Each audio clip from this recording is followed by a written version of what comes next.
to be taller. I don't know, something like that. Okay, we are back in the Bible again, Genesis chapter 39. We're looking at Joseph in Egypt. We're going to pick up where we left off in chapter 37. After an interesting interlude. That was interesting last week, wasn't it? Judah and Tamar. Sometimes you scratch your head and think about why that was in there. Interesting interlude. We get back to where we left off, and I'll pull up that verse from 37. The last thing that was said, if you remember, Joseph was put in the pit. They pulled him back up. Meanwhile, the Midianites sold him in Egypt to Potiphar, Pharaoh's officer, the captain of the bodyguard, a military man. We would probably call Potiphar a general. Most likely, he was the captain of the elite guard of the king. In those times, the king would go into battle, but he would have the mightiest warriors around him. But many times, the king himself was a mighty warrior in ancient times. But he would have the best of the best surrounding him. And so Potiphar is a powerful man. Potiphar is a man not to be messed with. And now Joseph is a slave to him. We pick up in chapter 39, verse 1. Now Joseph had been taken down to Egypt. And Potiphar, an officer of Pharaoh, captain of the guard, an Egyptian, bought him from the Ishmaelites who had taken him down there.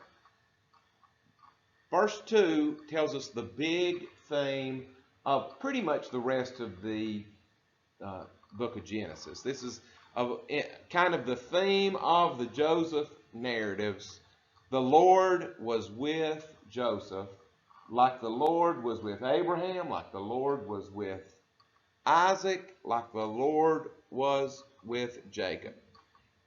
And Joseph was a successful man. Okay? Very important. Joseph was successful. Why? Because he was great? No. Because the Lord was with him. And he was in the house of his master, the Egyptian. He was in Potiphar's house as a slave. So this theme of the Lord was with him, how it plays out in this story, we're told in verse 3. And his master, Potiphar, saw that the Lord was with Joseph, and that the Lord made all he did to prosper in his hand. We've seen that before, haven't we? We've seen that with all of the patriarchs to a certain degree. You know, and it was funny. That's why it was very ironic back with Jacob. The Lord was with Jacob and prospering him. But Jacob just could not quite let go of the wheel and let God prosper him. Jacob had to help the Lord along or try to hedge his bets in case the Lord took a day off.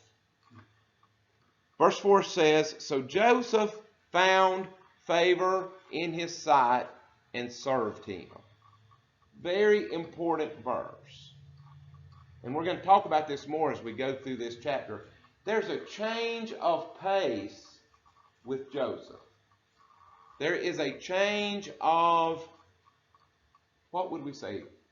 If it was the same person, if Abraham, Isaac, Jacob, and Joseph were the same person, we would say this person is about to change their ways. Abraham, Isaac, and Jacob struggled to be obedient to God. But Joseph does not struggle as much. Joseph is obedient. And it says it right there. So Joseph found favor in God's sight, and Joseph served the Lord. Then he made him, this is Potiphar. You know what? I was caught up in the bigger theme. This is actually talking about Potiphar, isn't it? And the Lord made all Joseph did to prosper in his hand. So Joseph found favor in Potiphar's sight and in the Lord's. But here it's talking about Potiphar. And Joseph served Potiphar faithfully. he did the same thing for God. God was important to God, and so Joseph tried to be excellent in all that he did. Then Potiphar made Joseph an overseer in his house, and all that he had he put under Joseph's authority. Joseph was trustworthy. And that's important here in a little bit.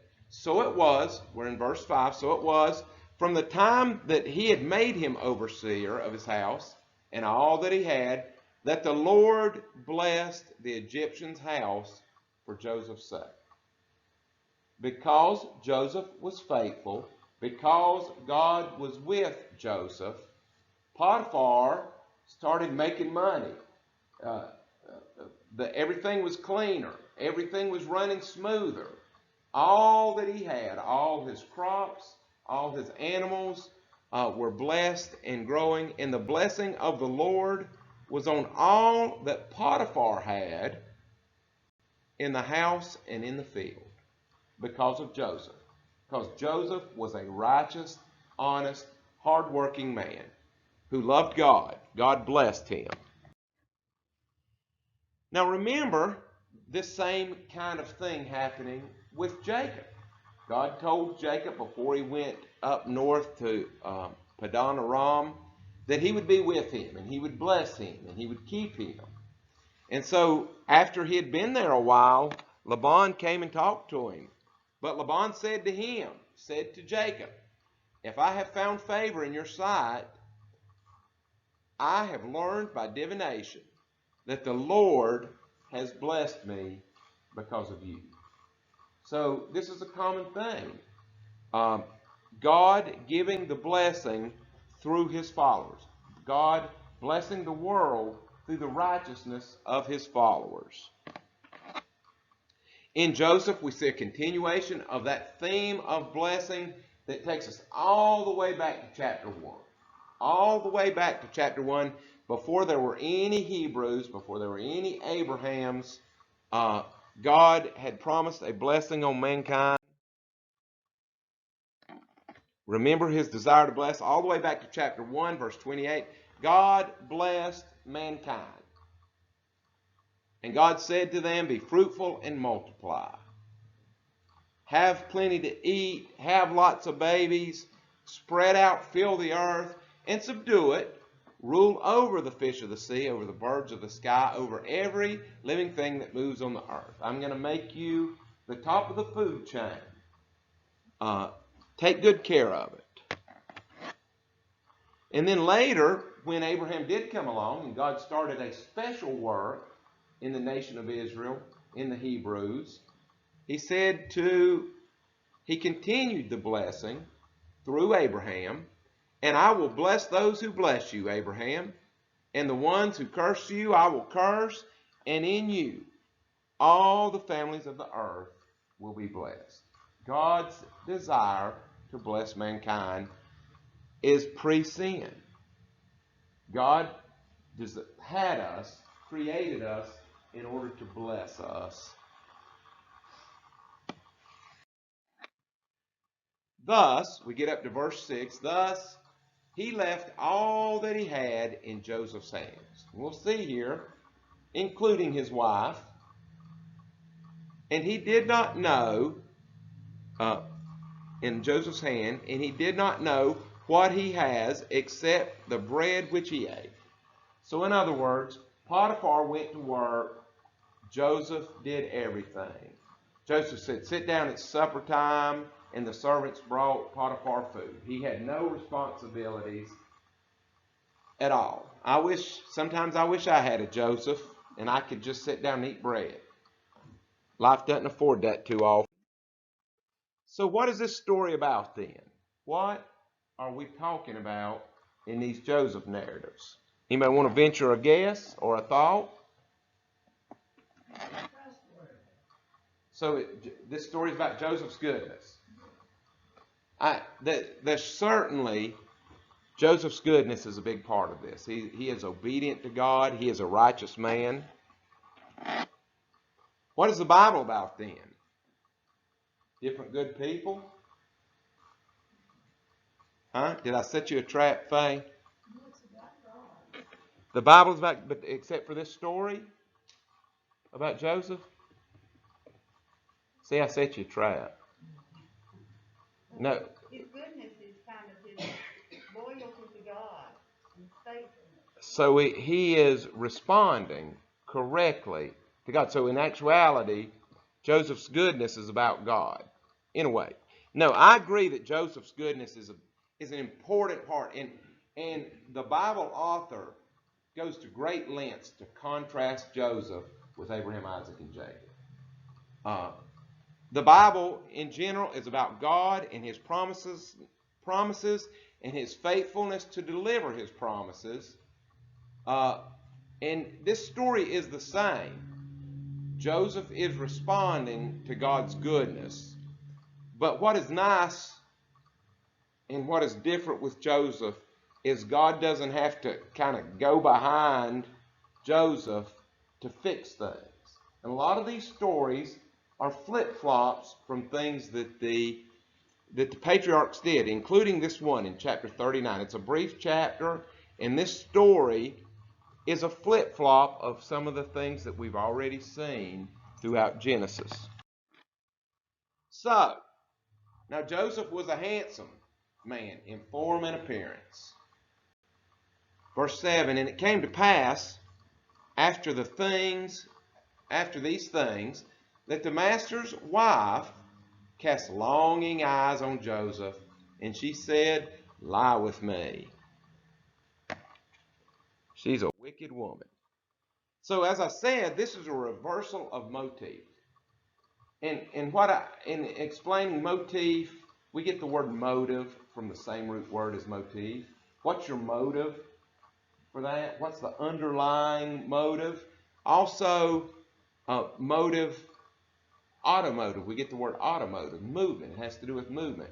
And so a motif is something that kind of moves through the story and keeps reappearing. And so we've had a motif throughout all these patriarchal narratives where the patriarch has a beautiful wife. We saw that Sarai in chapter 12. We saw again with Sarah in chapter 20 with Abimelech and the Philistines. Then we saw the same story with Isaac and Rebekah in chapter 26, where in each case, this beautiful wife, who happens to be the seed bearer, carrying the line of descendancy, is given to a foreign ruler. Well, the opposite of that happens here. On those occasions, either God intervened to put a stop to it before the seed bearer is given to a non-Israelite, and there goes the plan of God. God will intervene. Or in the case of chapter 20, it was moral Abimelech who put a stop to it and said, Abraham, you're doing wrong to give me your wife. But in both cases, in all these cases, God intervened to save the seed. Now, what is interesting to me, I've already pointed out that Joseph to me is a side story. I'm interested in tracking the seed down to Jesus. I'm a Christian. That's my main interest. I'm following the Messiah in the Old Testament.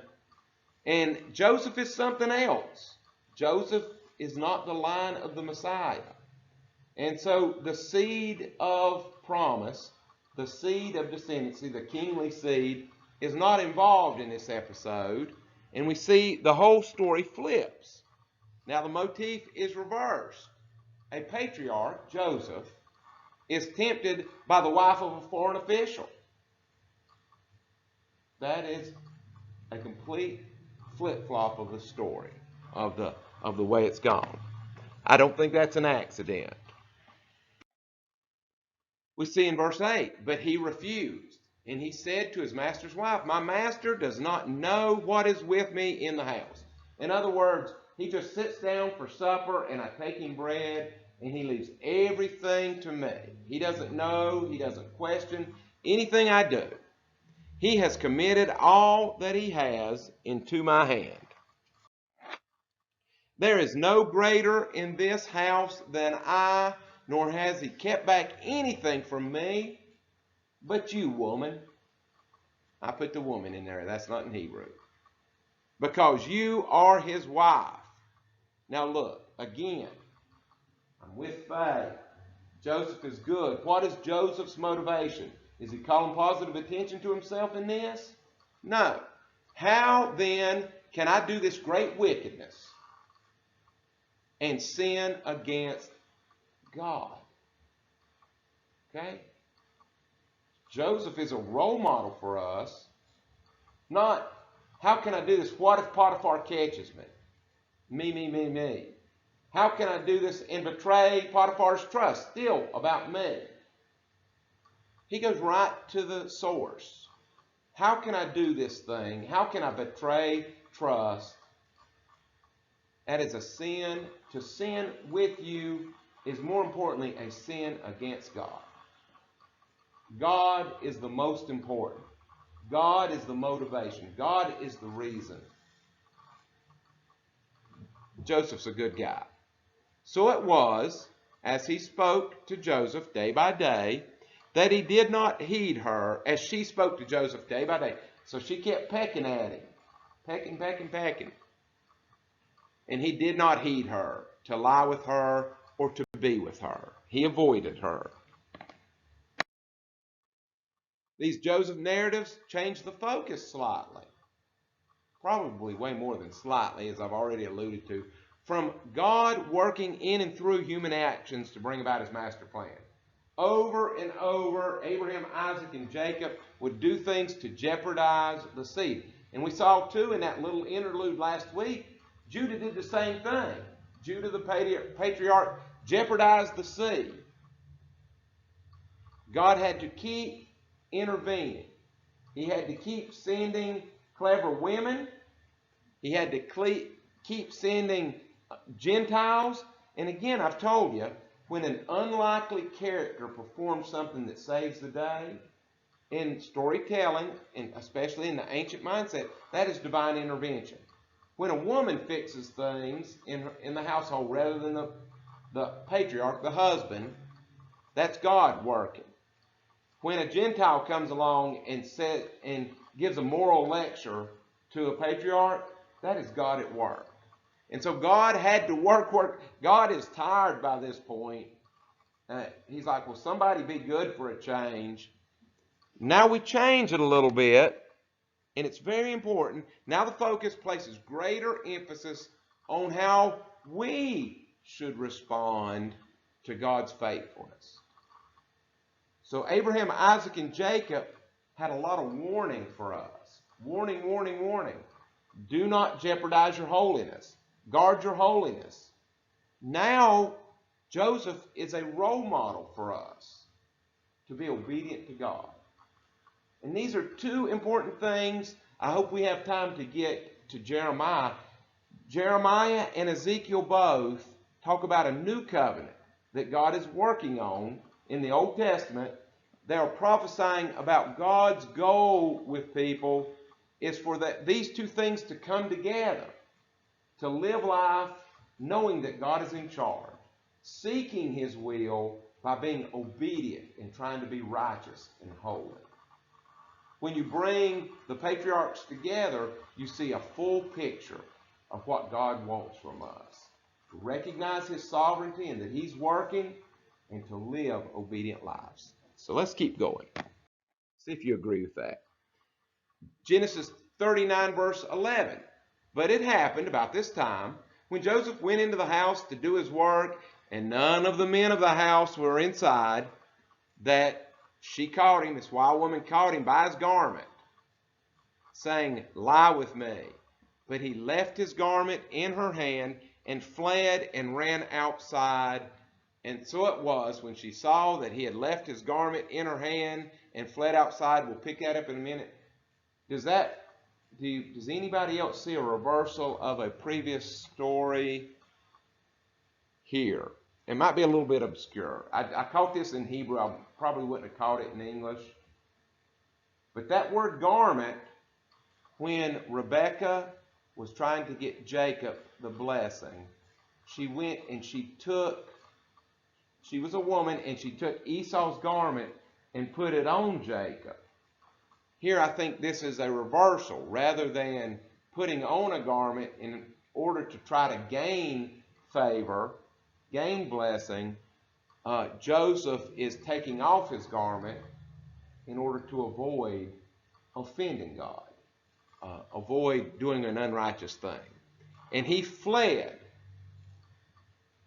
I don't know. I may be reaching for that one. But I did notice it. It's the same word in Hebrew. I was hoping that the garment was the same word for the coat of many colors, but it wasn't. So this is not meant to be a reversal of the coat of many colors thing at all.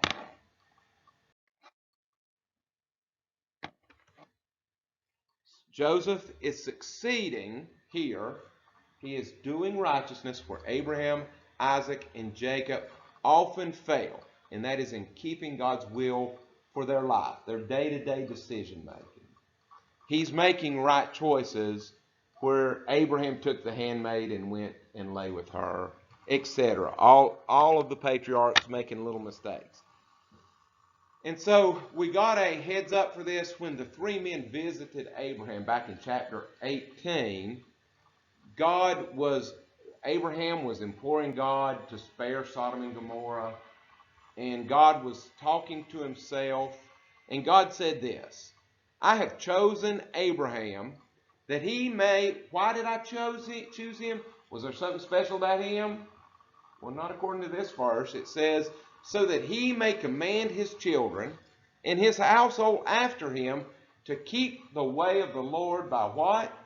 By doing righteousness and justice. So that the Lord may bring to Abraham what he has promised to him. When we do our part, as Joseph is doing, righteousness and justice, we honor God and we allow God, we open our lives for God to work blessings in them. Now, I am not getting to a line where y'all donate $500 and I promise you a fortune. Nothing like that. When I say blessing, I mean spiritual. God may give me money and he might not. Jesus died poor. Nobody has ever been more blessed with knowledge of God and presence of God than Jesus, and he died a broke criminal, a homeless man. And so I want you to mark my words that when I say blessing, where you are opening your life that God may bless you, I am not saying financially. He may, that's up to God. But what I'm saying is he will bless you with his presence, with a knowledge of him. You will know why the bad things happen, and you will know why the good things happen, and your life will make sense. Your life will have purpose. You will never be alone. That's blessing. By doing righteousness and justice. Verse 14. She called the men of her house and spoke with them, saying, see, Joseph has brought us, or Potiphar has brought us in a Hebrew to make fun of us, to mock us. He came in to lie with me. I cried out in a loud voice, and it happened when he heard that I lifted my voice and cried out, that he left his garment with me and fled and went outside.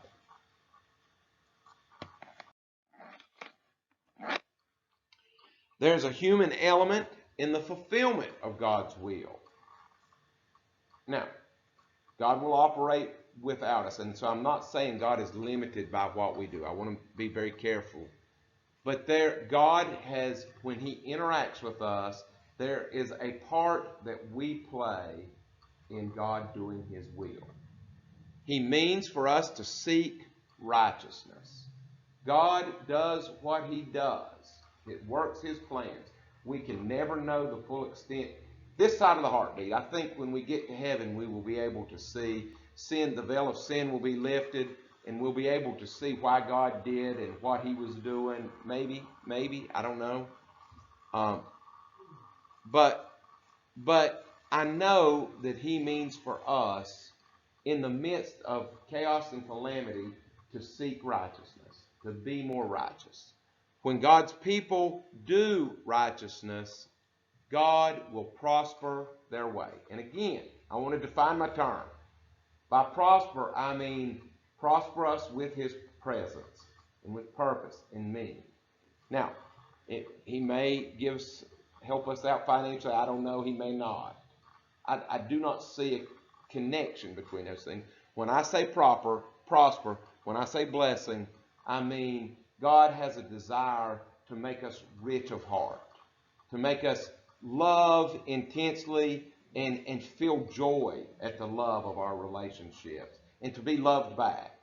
God means for us to get up and do the thing we do, whatever it is, for good reasons. And it adds to our health, that is emotional health, spiritual health, physical health, to live an abundant life. And by abundant, I don't mean lots of stuff, but to have the stuff we need and understand where it came from and how it got to us. A life of purpose, a good life. And in the end, wealth is an addiction. When people that are fixated on prosper and blessing being financial, they never get enough. There's no such thing as having enough money. That's impossible. An old Russian proverb: the only man who is rich is the man who has enough. I think that's very wise. And we don't get that by wanting more, getting more. It is by finding satisfaction in what we have. John. They asked John D. Rockefeller on his deathbed what he wanted, and he said, $1 more. $1 more.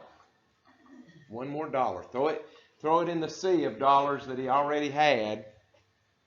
Yeah, you know what? That was a very honest answer, wasn't it? Thus, these Joseph stories are meant to give balance to the failures of Abraham, Isaac, and Jacob, I think. And I'll tell you another thing that is very interesting to me. This is just a side observation. There is a term in Hebrew that starts a lot of the narratives, a lot of these stories thus far. In Hebrew, it is Vayumer Elohim. And in English, that is, and God said to Abraham, and God said to Isaac, and God said to Jacob. That's just the first 36 chapters. Vayumer Elohim, Vayumer Elohim, Vayumer Elohim. All of a sudden, abruptly, we get to chapter 37, then chapter 39, and there is no more Vayumer Elohim. And I think that's on purpose. I think this is the end of the book of Genesis. I think Joseph is God's intention for man. God does not mean to have to tell us every decision. He wishes for, I think, that a big part of what the Joseph story is telling us is that God wishes for us to make good decisions, to read our Bible and to pray daily, to listen to God's Word, to listen to others talk about God's Word, to discuss God's Word, to share God's Word, and then make good choices. Live our lives. Live our lives. And that, I'm not saying He wants us to cut Him off, but He wants us to put in action what we're learning in all that praying and Bible study and make good choices. And He doesn't mean, I do not believe that God means to dictate every decision to us. He prefers, like we would with our own children, that rather than asking us what to do in every situation they come into, that they go make good decisions. And when our kids make decisions that reflect the good in our teaching, it makes us feel really good, doesn't it? When they turn out good and they do good things and they do kind things. And so I really think that Joseph is meant to be the role model. God's not dictating everything to him, and he is making good choices. Verse 60. Quick comment on that. Sure. Our son is in his late 40s, but when he was about 16, he was driving. I had a Bonneville SSA, and it was a really nice car. It had expensive wheels. Well, he hit a curb or something and damaged the wheel. So he went to the wheel dealer or independent place, not one like $165. Well, 30 years ago, that was a lot of money. That's I a lot. was a kid. Yeah, that's still a lot to me. And so he said, well, Dad, I did this and this and this. You know, we'll be ready with such and such. So I went down to get it. The man said to me, I would like to compliment you on your son. How honest he is. He said, most kids, they deny what happened or say it wasn't their fault, blah, blah, blah. He said, you have an impeccably honest son and you can be proud of him. I said, well, thank you. That's not accidental. And that sort of goes into what you're saying. Right. Kid, and I used to tell my kids, both of them, I said, integrity and honesty is doing the right thing when no one's looking and no one's going to. That's right. Right. And I very much, I mean, I think the image of God is wrapped up in that when it says he made them in his image. I really truly think that raising kids well is one of the best ways, raising them to be honest and godly, is one of the ways that we can most reflect the image of God. And so I do. I think God's intention, and I think that's why Joseph is at the end of the book, while we were given those warning stories about things not to do with the other patriarchs. Joseph is now, here's what you need to be acting like. You need to do righteousness, faith. My husband died when he was 42 years old, left me with 3 teenagers. Ooh. And I told them, I said, when the devil tries to tempt you to do something, I said, in the book of Genesis, God told Satan that he would crawl in his belly and eat dust. I said, when Satan tries to tempt you to do something wrong, just tell him to eat dirt. Eat dirt. Go eat a mouthful of dirt. Leave me alone. Yes. Yes. So let's read a little more about Joseph here. Verse 16. So Potiphar's wife kept his garment with her until the master came home. And I'm guessing that Potiphar was a big dude. To be the captain of the elite guard, he was a big warrior dude, and I'm sure he probably carried knives and swords poking out everywhere with him, not to be messed with. And I think the story has lost that element over the years, but Potiphar's not to be messed with. He's not a man that you want to cross. Then she spoke with Potiphar with words like these, saying, the Hebrew servant whom you brought to us came in to me to mock me, probably humiliate me, belittle me. So it happened, as I lifted my voice and cried out, that he left his garment with me and fled outside. So it's probably lucky for Joseph that Potiphar didn't just take him out. Potiphar, probably being an important man, could have killed Joseph without anybody saying anything in this day and age. I think in not having him killed, I think we can pretty much say for sure that God was intervening in the heart of Potiphar. So it was when his master heard the words which the master's wife spoke to him, saying, your servant did to me after this manner, that his anger was aroused. Then Joseph's master took him and put him into the prison, a place where the king's prisoners were confined, and he was there in the prison. Okay, so again, an evil thing has happened to Joseph. Yes, Faith. I don't believe that Potiphar believed that Joseph tried to rape his wife. Yeah. I think he did it for his own sake, because he had to do something. Yeah. He would, if he really believed it, he would have killed him. Look what Potiphar thought of Joseph. Well, yeah, I think you're, we can't know. The Bible is silent on that, but I think that is a really good deduction. I mean, as I said, Potiphar was a powerful man. I think he could have gotten by with killing a slave without any repercussions. He had to do something. He had to do something. Basically, it was Joseph or his wife. He had to do something, and I think he chose a course. And again, I think God is intervening, but I think you're right. God gave Potiphar an out, and he put Joseph in prison. Verse 21.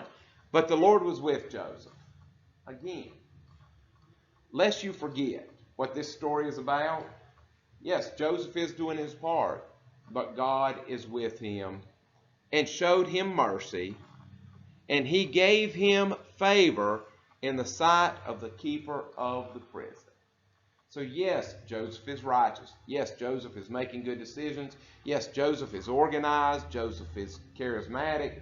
Joseph is all these things, truly, yes. But in the end, it is God making the way for him, opening the doors for him. That is the reason he is successful. Verse 22, and the keeper of the prison committed to Joseph, because the Lord was with him, all the prisoners who were in the prison. Whatever they did there, it was his doing. He made sure they got fed, etc. And the keeper of the prison did not look into anything that was under Joseph's authority, just like Potiphar, because the Lord was with Joseph. And whatever he did, the Lord made it prosper. So that is that chapter. As I said, bringing together, I think here in Joseph, we're bringing together sort of diverse things. The first 37 chapters of Genesis was about God and his sovereignty over creation. People came into the story, they made mistakes and were messing things up. God was correcting, fixing, working in and through the people, behind them, in front of them. And now we see a need for obedience. We don't need to act like Jacob. That's what I said over and over. You know, Jacob had 4 wives. The Bible is not telling us it's okay to have 4 wives. In the storytelling way, they're showing us it was a bit, Joseph's life was a train wreck, and his children were awful because he was disobedient to God, and because he had 4 wives. There is a need for obedience. God tricked the trickster, gave Jacob Leah. He kept having the wives because he wanted more. There's a need for obedience. And so it brings up the new covenant. Jeremiah just basically says it flat out in Jeremiah 31 through 34. And I'm going to read that and we'll close with that today. Behold, the days are coming. Now this is in a time of chaos in Israel. This is the Babylonian captivity. Jeremiah was a little bit after Habakkuk. We're studying on Sunday, but roughly contemporary with Habakkuk. Behold, the days are coming, declares Yahweh, when I will make a new covenant with the house of Israel and the house of Judah. At this point, the house of Israel was gone. Nobody knew. They had been dispersed. I talked Sunday about Judah, we shall not die. Israel is gone at this point. However, God knows where the Israelites are. And here when I say that is the northern kingdom of Israel and the southern kingdom of Judah. The northern kingdom of Israel has disappeared at this point in history. But the days were coming when I'll make a new covenant with the house of Israel and the house of Judah. Not like the covenant that I made with their fathers on the day when I took them by the hand to bring them out of slavery in Egypt. My covenant that they broke, I will add over and over. Though I was their husband, declares the Lord. I helped them along the way, they still broke it. Verse 33, for this is the covenant that I will make with the house of Israel after those days, declares the Lord. I will put my law within them. I will motivate them to do righteousness. Not just the outward actions, but I'll make them want to do the law. And I will write it on their hearts, and I will be their God, whom they love, whom they have a passion for, whom they have a passion to please and to honor. I will not be anymore a religious responsibility. I will not be a guilty feeling that they have when they do bad. They'll have a passion to do righteousness. And they shall be my people. No longer shall each one teach his neighbor and each his brother, saying, know the Lord, for they shall know me already. From the least of them to the greatest, declares the Lord, for I will forgive their iniquity, and I will remember their sin no more. I believe that pulls together, that sentiment pulls together the two parts of Genesis. That God is sovereign over creation, but He intends for us to do righteousness because we love Him. For Him to be our God and us to be His people. Any questions or comments as we get ready to close? We don't have a covenant with God. We're saved by grace. Well, we do actually have a covenant. Matthew 26:26, when Jesus gave the Lord's Supper, He said, "This is a new covenant in my blood." And so what He meant by that is the covenants, the Old Testament covenants, are specific agreements between God and the people He made the covenant with.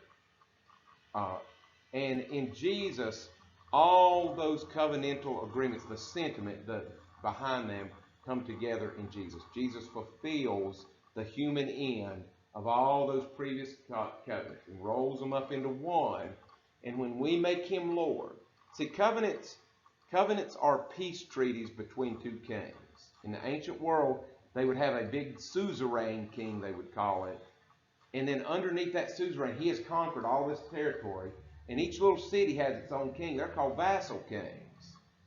And so that suzerain king would have a peace treaty with each one, a separate peace treaty with each little vassal king. And so that's the whole idea behind covenants, is God is the big king and He has little covenants. When Jesus comes along, He is rolling all those covenants up to Him. Between Him and God is a covenant to save everyone. And when we make Jesus Lord, when we make Him our King, we're saying, I'm part of your kingdom now. I belong to you, Jesus. Then we are covered by His covenant. His blood is a new covenant that includes us all. And so that's what this is talking about. This new covenant that it's talking about, I'm going to roll up all this I've been talking about into one covenant which shall be to all people. Now, let me be careful. I'm making a complex idea. Sometimes I can make it oversimple, and I don't want to do that. The covenant promises that God made to the Israelite people, to the Hebrew people in the past, He will fulfill all of that specifically. When He said, I'm going to give you this much land, that's coming. And that's what the book of Revelation told us. You know, God is going to see that all those promises, and this is the thing, God has not yet fulfilled all the promises to the nation of Israel, the ancient nation of Israel. And so there are people that said, oh, okay, when Jesus came along, God just deserted the Israelites and forgot about them. The Jews, he forgot about them. It's only the Christians. The Christians are the new Israelites. And God's got rid of the old ones, and we're the new ones. That's bad theology. That means God said something, told a certain people group that He would do something, and then He changed His mind and did it for somebody else. All right, that kind of theology makes God a liar, and I do not believe that.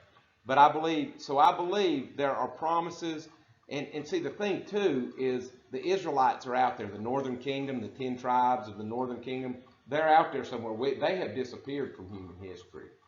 God knows where they are, and when He addresses the covenant promises, it's gonna be to them, because God knows where they are. And so we're talking about end time stuff there. I think that those promises are unfulfilled because they're waiting. We might say awaiting Armageddon or something like that. And I think all of a sudden prophecies are going to be left and right, going to be being answered. But to us, the essence of all those covenants are rolled up in Jesus.